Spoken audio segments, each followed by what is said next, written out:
दोस्तों, आपने पहले के फिल्म में देखा होगा कि किस प्रकार विलन जबरदस्ती लोगों की जमीन हड़प लेता था, और ऐसा ही विलन हमारे आसपास घूम रहा है, लेकिन हम उस पर ध्यान ही नहीं दे रहे हैं। और उस विलन का नाम वक्फ बोर्ड है, और ये वो नॉन गवर्नमेंट ऑर्गेनाइजेशन है जो भारत में सबसे ज्यादा अमीर है।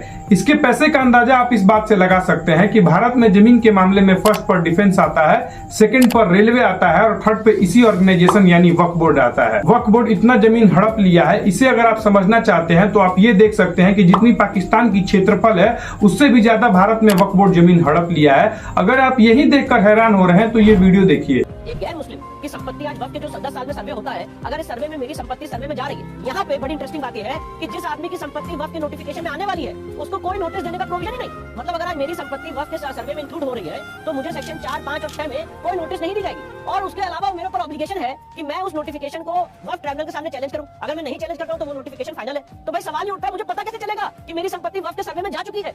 मुझे पता ही नहीं चलेगा क्योंकि मुझे कोई नोटिस देने का प्रोविजन। और आपको जानकर ये हैरानी होगी कि भारत के वक्फ बोर्ड को इतनी पावर दिया जा चुका है जितना इस्लामिक राष्ट्र में वक्फ बोर्ड को नहीं दिया गया है। वक्फ बोर्ड के जरिए हिंदुओं की जमीन को हड़पा जाता है और उनका धर्म परिवर्तन कराया जाता है। लेकिन अगर हम इतिहास की माने तो इस्लाम धर्म 1400 साल पहले आया है, तो 1500 साल पुराना मंदिर वक्फ का कैसे हो गया? और ये हाल सिर्फ एक गांव का नहीं है, बल्कि भारत में ऐसे कई गांव है जिसपे वक्फ बोर्ड ने अपना कब्जा जमा लिया है। अभी हाल ही में बिहार के पटना से 35 किलोमीटर दूर गोविंदपुर नामक गाँव में वक्फ बोर्ड ने नोटिस दिया है कि आप 35 दिन के अंदर गाँव खाली कर दीजिए। लेकिन उस गाँव में 95% आबादी हिंदुओं की है और ना जाने वो कई सालों से वहां रह रहे हैं, तो वो गांव वक्फ बोर्ड का कैसे हो गया? इसी तरीके से हिंदुओं की जमीन को हड़पकर वक्फ बोर्ड भारत का तीसरा सबसे बड़ा लैंड ओनर बन गया है। इसी पावर को लगाम लगाने के लिए मोदी गवर्नमेंट वक्फ बोर्ड में संशोधन करने के लिए संसद में बिल लाई है। नमस्कार साथियों, मैं आदित्य सिन्हा आप सभी का स्वागत करता हूं। आज की इस वीडियो में हम समझने की कोशिश करेंगे कि आखिर वक्फ बोर्ड के ऊपर लगाम लगानी क्यों जरूरी है, नहीं तो वक्फ बोर्ड कुछ समय के अंदर भारत का सबसे बड़ा लैंड ओनर बन जाएगा। और आप सोच सकते हैं कि ये बिल पेश होने के बाद इंडी गठबंधन के लोगों को काफी मिर्ची लग चुकी है और वो लोग कह रहे हैं कि देश में तानाशाही आ चुकी है और संविधान खतरे में है।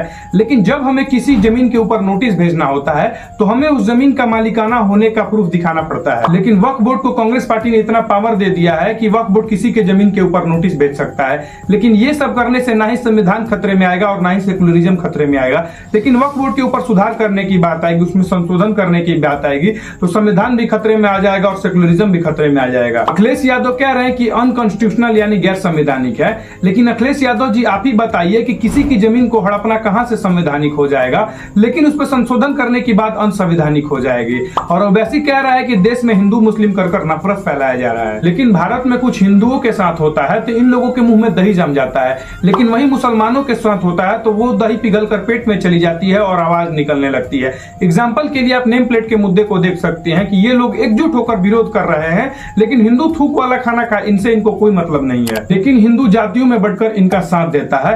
हिंदुओं की जमीन को जब वक्फ बोर्ड हड़प लेता है तो वो संवैधानिक हो जाता है, लेकिन वक्फ बोर्ड की बेलगाम पावर को कोई कम करने की कोशिश करेगा तो वो अनडेमोक्रेटिक अनकॉन्स्टिट्यूशनल का सर्टिफिकेट दे दिया जाता है इंडिया गठबंधन के लोगों द्वारा। लेकिन जब हिंदू बोर्ड बनाने की बात आएगी तो ये लोग सबसे पहले विरोध करेंगे कि देश में नफरत फैलाया जा रहा है, हिंदू मुस्लिम किया जा रहा है। लेकिन इन लोगों को वक्फ बोर्ड से कोई दिक्कत नहीं है, क्योंकि वक्फ बोर्ड में तो प्रेम का सागर बहाया जा रहा है, जहां देश के सभी ऑर्गेनाइजेशन में सभी धर्म वाले लोग रह सकते हैं। लेकिन वक्फ बोर्ड के अंदर ऐसा नहीं है।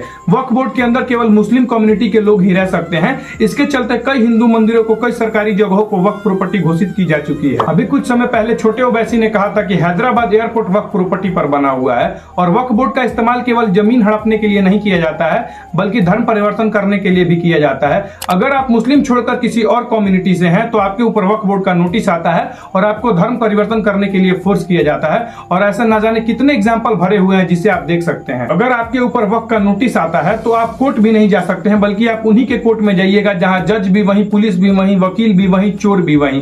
तो आपको क्या लगता है कि आपका जमीन वापस होगा? जब वक्फ बोर्ड का मुद्दा कोर्ट पहुंचा तो जज साहब गुस्से से वकील से बोले कि आप लोग एक ही बार में भारत को वक्फ प्रॉपर्टी घोषित कर दीजिए, यूं थोड़ा थोड़ा घोषित करने से क्या मतलब है? अरविंद केजरीवाल, ममता बनर्जी, कांग्रेस पार्टी जैसे लोग जब भी सत्ता में आते हैं तो वो लोग 100 करोड़ 200 करोड़ वक्फ बोर्ड को दे देते हैं टैक्स के पैसों से।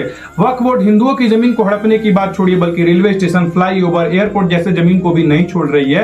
अगर हम रिपोर्ट की माने तो भारत में 170 से भी ज्यादा रेलवे स्टेशन पे इलीगल तरह से मजार और मस्जिद बन चुका है। इस ऑर्गेनाइजेशन को गांधी परिवार ने इतनी पावर दे दिया है कि इसके चलते ये सरकारी जमीनों को भी नहीं छोड़ती है।